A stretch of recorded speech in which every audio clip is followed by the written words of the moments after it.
Hello नमस्कार dear student, स्वागत है आप सभी का नीट शास्त्र पर। मैं हूं डॉक्टर प्रतीक सिंह। इस वीडियो में हम बात करेंगे कि MCC all India quota counselling की राउंड 2 की क्या हो सकती है एक्सपेक्टेड कट ऑफ।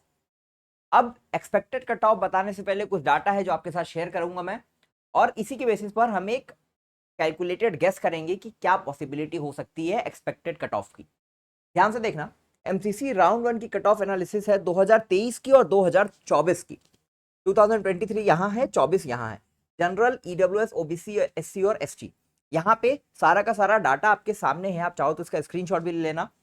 बट यहाँ पे ओपन के हिसाब से अगर आप देखोगे जनरल कैटेगरी के लिए तो 19,396 था फर्स्ट राउंड में पिछले साल, और इस साल ये सिर्फ 603 तक गया, मतलब लगभग सिर्फ 200 रैंक बढ़ा है। ईडब्ल्यूएस में देखो मेजर शिफ्ट आया है, 21,591 था और ये आ गया है 23,419 पे, बहुत बड़ा जंप है ये। ओबीसी में भी देखोगे तो थोड़ा सा जंप मिला है, 19,977 से ये 20,281 पे आया है। एससी में बहुत बड़ा गैप है बेटा, 1,05,000 रैंक, 1,13,000 था, ये 1,05,676, मतलब करीब करीब 5,600 रैंक का जंप आया। और एसटी में भी करीब करीब 4,000 रैंक का जंप आया, 1,41,071 था, 1,45,207 है इस बार। अब राउंड 1 और पिछले साल और इस साल के राउंड 1 के डेटा का हमने कंपैरिजन कर लिया। अब आप देखो कि पिछले साल और पिछले साल जो काउंसलिंग हुई है 2023 में, उसमें राउंड 1 और राउंड 2 में कितना चेंज आया था, यानी कितना शिफ्ट हुआ था। जनरल में देखो मेजर शिफ्ट मिला था राउंड 2 में। कैसे? 19,396 था जो कि डाटा भी हमने देखा, ये शिफ्ट होकर कितना हो गया था, 22,104 हो गया था, मतलब करीब करीब 3,000 रैंक का यहाँ पे फर्क हमें डायरेक्टली दिखा था। ईडब्ल्यूएस में 21,591 था, ये 24,430 हो गया। ओबीसी में 19,977 से 22,456। एससी में 16,000 रैंक का जंप आया था, और एसटी में ज्यादा नहीं, सिर्फ 5,000 4,000 रैंक का 5,000 रैंक का फर्क आया था।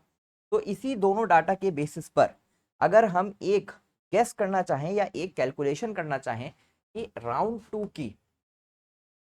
2 की एक्सपेक्टेड कट ऑफ क्या हो सकती है, ठीक है। अब देखो मैं इसमें बहुत आपको एरर, मतलब एरर प्लस माइनस वाला मैं खेल नहीं खेलूंगा कि बहुत ज़्यादा मैं एरर में दिखा दे रहा हूँ। एक मैंने रैंक बताई, उसमें प्लस माइनस 1,000 लिख दिया, तो मैंने मतलब 3,000 रैंक का मैं वेरिएशन लेके चल रहा हूँ, 1,000 प्लस में भी और 1,000 माइनस में भी, 2,000 रैंक का मैं वेरिएशन लेके चल रहा हूँ, मैं वो नहीं करूंगा।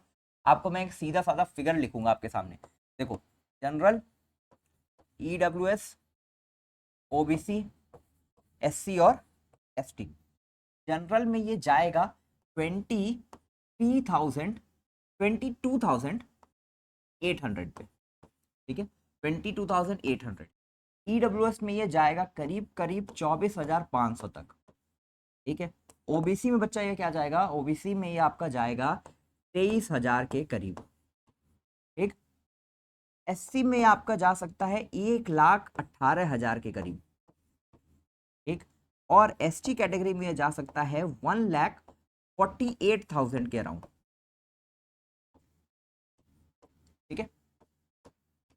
तो ये है आपके लिए नीट शास्त्र टीम की तरफ से राउंड 2 एक्सपेक्टेड कट ऑफ, ठीक है। जनरल के लिए 22,800 तक, ठीक है। अब ये 23,000 तक भी जाएगा तो मैं उसको ये मान के चलूंगा कि हमारी प्रोडक्शन जो है वो सही है। या अगर ये 22,500 तक भी रुक जाता है तो वो मैं मानूंगा कि हाँ मैंने सही प्रोडक्शन दिया। मैंने ये नहीं लिखा कि 22,500 प्लस माइनस 1,000, कि 23,500 भी चला जाएगा और 22,500 या 21,500 भी रह जाएगा तो मेरी जीत है, नहीं। मैंने एक एग्जैक्ट फिगर आपके सामने लिखा है 22,800। इसके बाद ईडब्ल्यूएस में 24,500, ओबीसी में 23,000 के अराउंड, एससी में 1,18,000 और एसटी में 1,48,000 के अराउंड आपकी एक्सपेक्टेड कट ऑफ जो है वो रह सकती है राउंड 2 के लिए। अब राउंड 2 से पहले आपको कुछ तैयारी करनी होगी, आपको अपनी चॉइस फिलिंग बनानी होगी। चॉइस फिलिंग बनाने का तरीका क्या है, राउंड 2 में बेसिकली वही स्टूडेंट्स पार्टिसिपेट कर रहे हैं जिन्होंने या तो राउंड 1 से कॉलेज लिया है या फिर उन्होंने फ्री एग्जिट किया। फ्री एग्जिट करने वाले ज्यादा बच्चे वही हैं जो अपने स्टेट काउंसलिंग से आगे प्रोसीड करने वाले हैं, और जिन्होंने कॉलेज लिया होगा वो अपग्रेडेशन के लिए जाएंगे। हालांकि ये बच्चे टॉप के इंस्टीट्यूट्स वाले ही होते हैं जो कॉलेज ज्वाइन करते हैं।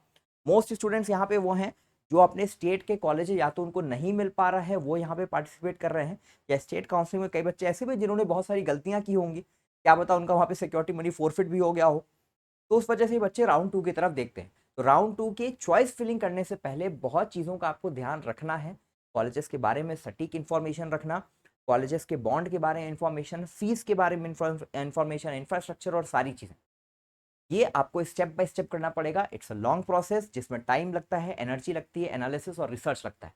इन सब में आपको अगर प्रोफेशनल हेल्प चाहिए तो नीट शास्त्र की टीम आपके साथ हमेशा है, पूरे काउंसलिंग प्रोसेस में भी। चाहे आपको कॉलेज मिले या ना मिले, हमारी पूरी एफर्ट रहती है कि हम आपको एक बेटर कॉलेज की तरफ गाइड कर सकें। आने वाले टाइम में अभी 2024 बैच के लिए नेक्स्ट का एग्जाम भी इंप्लीमेंट हो गया है, ठीक है, ये भी मैं आपको लेटेस्ट न्यूज़ दे देता हूँ। और नेक्स्ट एग्जाम क्या है, इसका पैटर्न क्या है, हर एक चीज़ के लिए मैं आपको डिटेल्ड वीडियो, आपको चैनल पे कुछ पुरानी वीडियोस भी दिखेंगे नेक्स्ट एग्जाम से रिलेटेड। बट उसमें अभी काफ़ी चेंजेस आए हैं, उस सर्कुलर को पढ़ के डिटेल में क्या पॉसिबिलिटीज़ है नेक्स्ट की 24 बैच के लिए इंप्लीमेंट हो गया है, ये तो कन्फर्म न्यूज़ है। तो आने वाले टाइम में ये स्टूडेंट जो मेरी आज वीडियो देख रहे हैं, आप ही वो फर्स्ट बैच हो एमबीबीएस के जिनके ऊपर नेक्स्ट का एग्जाम आपको पहली बार देना होगा।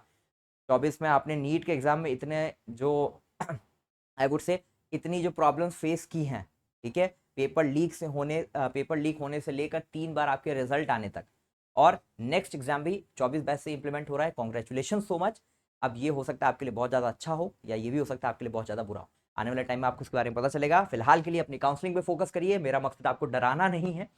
अपनी काउंसलिंग फोकस करिए, कोई भी हेल्प चाहिए, प्रोफेशनल चाहिए तो हमारे नंबर पे कॉल करिए, व्हाट्सएप करिए, हमारी टीम आपको कॉल बैक करेगी और कोशिश करेगी आपको हम एक बेस्ट मेडिकल कॉलेज में जो आपके रैंक पे पॉसिबल है उस पर भेज सकें। Thank you so much.